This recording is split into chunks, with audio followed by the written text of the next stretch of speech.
too late to get back off the site of tour.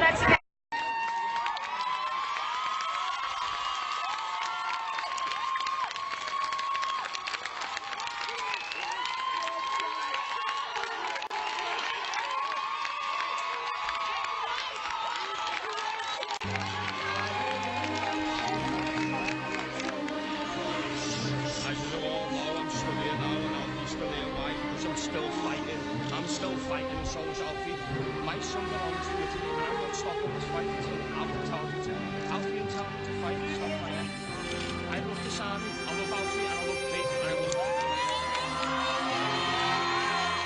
Pavel Stranilov, Christian Legal Center. I'm dealing with the Evans family case on behalf of Christian Legal Center. Just want to inform you that Italy just granted citizenship to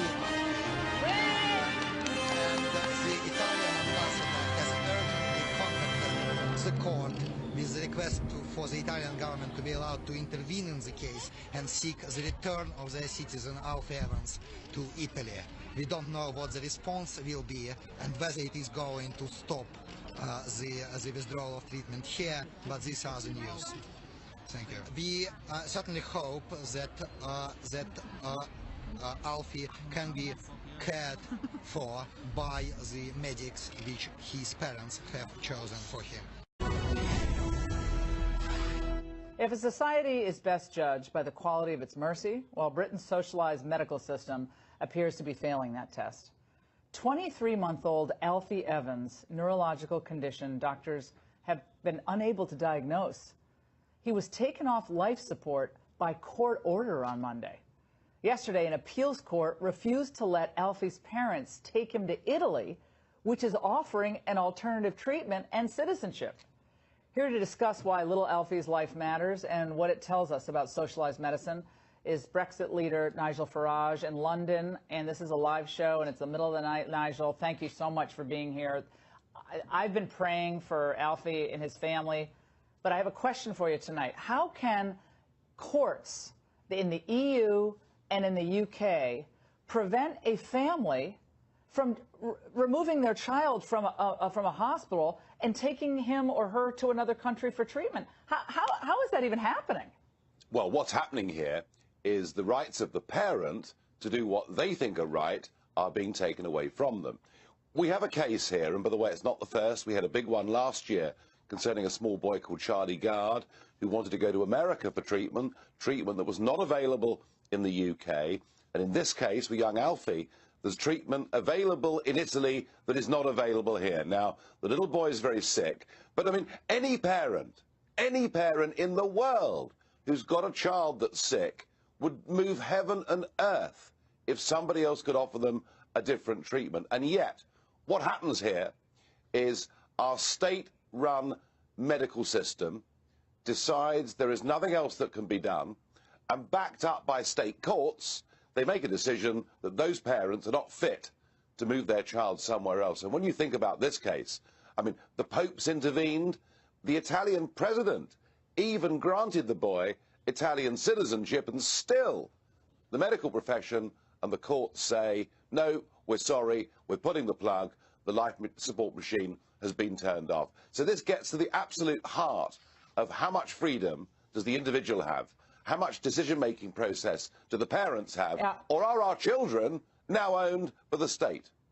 I mean, Nigel, it's almost like they broke Alfie's father today, because at the beginning of the day, he was saying, come here and see how my son is a hostage of this hospital, which is what we on this show and so many others have called him. He's like a hostage of the National Health Service. And he said, what we are enduring is not right. But by the end of the day, he had changed his tune and basically said, everybody go back to your lives. And I think the hospital kind of sounds like he was threatened. And he said, well, you're not going to get anything from us unless you tone it down.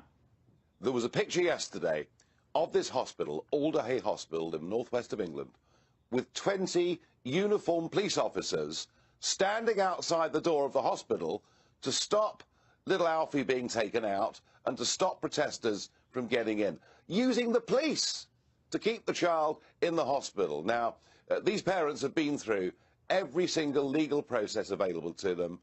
And I'm guessing, now that the life support machine has been turned off, now that there is no prospect at all of the young boy going to Italy, in the end, the father has accepted the inevitable. Whether he was threatened or not, I don't know. But what I do know is that when I was involved in this Charlie Gard case last year, I turned up outside the hospital, in this case Great Ormond Street Hospital in London, and I was told in no uncertain terms by the PR services for the hospital that what I was doing was damaging the reputation of the hospital by doing press reports outside where this little boy was dying. And it is just, it's classic of the establishment closing ranks, the state being all-powerful. And frankly, what is happening today, what is happening right now, is a form of state-sponsored euthanasia, and I hate it. No, he's now an undesirable, and we can't help him. Undesirable because he can't be fixed. I think part of it, we're almost out of time. I think part of it, Nigel, is the National Health Service. They don't want to risk the fact that he goes over to Italy, maybe he gets treatment, and he has some quality of life, and that's a big embarrassment to the National Health Service. Thank you for being up late for us tonight, Nigel. A dramatic confrontation in England tonight as the family and activists supporting baby Alfie Evans attempted to rush to his hospital room facing off against police. The terminally ill toddler was taken off life-sustaining measures like his ventilator today in Britain. But Alfie Evans is still fighting. The family has lost a series of legal battles to preserve his life. His father says he believes it amounts to state-sanctioned murder. Now, Italy has granted Alfie citizenship after the family begged the Pope for his help. Joining me now, former Governor Mike Huckabee is also a Fox News contributor. Governor, the last I checked, the family said 9:17 tonight, their local time. He'd been taken off the ventilator. He was still breathing, but they don't believe getting enough oxygen. They've asked the hospital for help, but it is over now. The hospital says there will be no help sustaining this little boy, and they also won't let him go to another country or hospital who says we're willing to take a chance on him. What do you make of this? Well, the real tragedy is that this is what happens when the government gets in complete control of the healthcare system. And I know people are going to say, oh, that's not what it's about. Well, it really is, because if you're in Great Britain and you have a cold, you just need to see the doctor, it works fine. If you have something serious, then the government's going to make decisions based on how much it's going to cost. In this case, this is a 23-month-old baby who is at Alder Hey Hospital in Liverpool, and the government has decided he's not worth saving.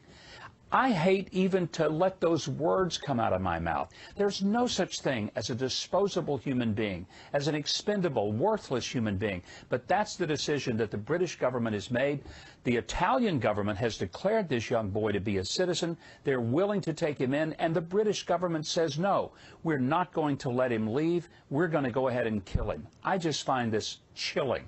Yeah, and I think it's maybe hard for Americans, too, to understand this. I think here the hospital system is obviously different, but I think, too, parents feel a lot more aggressively invested in individual rights and having a say about their children. And yet this is just a repeated case that we're seeing over in the UK when it comes to these dire medical situations, young children.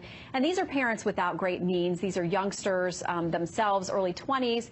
And they say, you know, basically we have no voice. We saw this with Charlie Gard last year as well. Well, you're right. They're both in their 20s, but they want to save their son. And they're willing to take him to Italy, and Italy is willing to take him. There's all kinds of offers to give him a med flight there. What I don't understand, and I think it's hard for the British government to justify, why don't they let these parents at least have a shot at saving their son? Why not? What's to lose? They have nothing to lose. It'll get the boy out of Britain, put him in Italy. If he doesn't make it, well, at least they've done everything they can do. But I just think most of us as human beings in a civilized world just don't want to start evaluating and saying that some people just aren't worth the effort to try to save when they're 23 months old. Yeah. I just don't want to think that we're there yet. Here's what the hospital says. They say Alfie's parents have done everything in their power to do what they think is best for him, even though that is contrary to the view of the doctors. That has inevitably prolonged the period over which he's been given treatment that was determined in February not to be in his best interest. We understand that this decision is very distressing for Alfie's family at this very difficult time. Just quickly, we're just about out of time, Governor, but I know at one point an attorney advised Alfie's father that he had the right to take him out of the hospital. He tried to, and the police stopped him. What can we do now? Ultimately, there's one question. Who's God here? Is God really in charge, or is the British government deciding that it's God and it's going to make the decision life or death? That's what it comes down to. Governor, always good to see you. Thank you for weighing in on this difficult case. We'll continue to monitor it, as we know it is very dire for this young boy at this point. Thank you, sir. Hope to see you again soon. Thank you, Shannon. And then a hero comes along with the strength to carry on, and you catch the feel inside, and you know you can survive. But when you feel like hope is gone, look inside you and be strong, and you finally see the truth that a hero lies in you.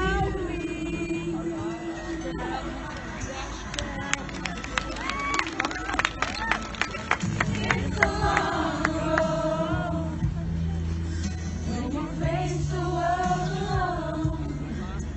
No one reaches out a hand for you to hold.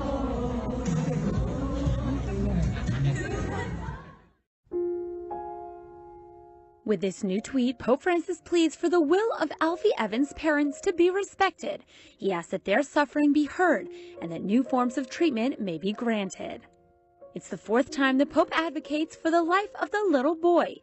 He published his first tweet on April 4th, called for prayers during the Regina Caeli on April 15th, and spoke about him during the general audience on Wednesday the 18th. But above all, the biggest gesture of support to the boy's family was this meeting in Santa Marta with Tom Evans, Alfie's father. After learning firsthand about the Evans' suffering and struggle, Pope Francis asked the Vatican Pediatric Hospital to do everything possible to move the baby to Rome. To facilitate this transfer, the Italian government has granted Italian citizenship to the child. Still, English doctors and judges won't let the family remove the child from Alderhay Hospital. Additionally, the order to disconnect the baby from life support went into effect last night. But when the machine was removed, to everyone's surprise, little Alfie started to breathe on his own. The doctor said he would only survive a few minutes, but he breathed on his own for several hours. So they had to supply him with oxygen and hydration yet again. While the parents' attempts to stop the removal of life support were useless, also the visit made by the director of Bambino Gesù Hospital was ineffective. She traveled from Rome to Liverpool, but the doctors at Alderhay Hospital wouldn't even receive her.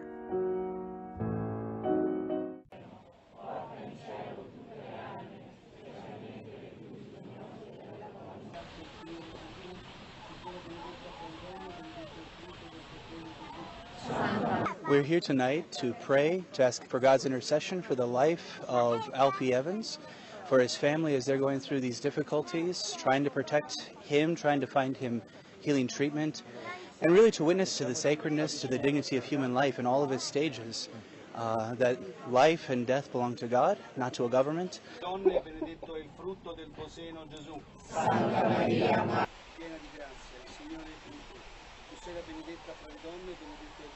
Ieri quando abbiamo fatto l'alternanza non ci siamo riusciti, quindi comincerà sempre Pierpaolo. Semplicemente quello di pregare per Alfie, per i suoi genitori, perché Dio li accompagni in questa avventura, per chiedere la grazia, se Dio lo vuole. So I feel that the United Kingdom, the legal and medical profession in the United Kingdom has made a terrible error, that life is not the sum of our experiences, and that food and water and air are not extraordinary care. Santa Maria, Madre di Dio, prega per noi peccatori, adesso e nell'ora della nostra morte. Amen. Tu sei la benedetta fra le donne e benedetto è il frutto del tuo seno, Gesù. Santa Maria.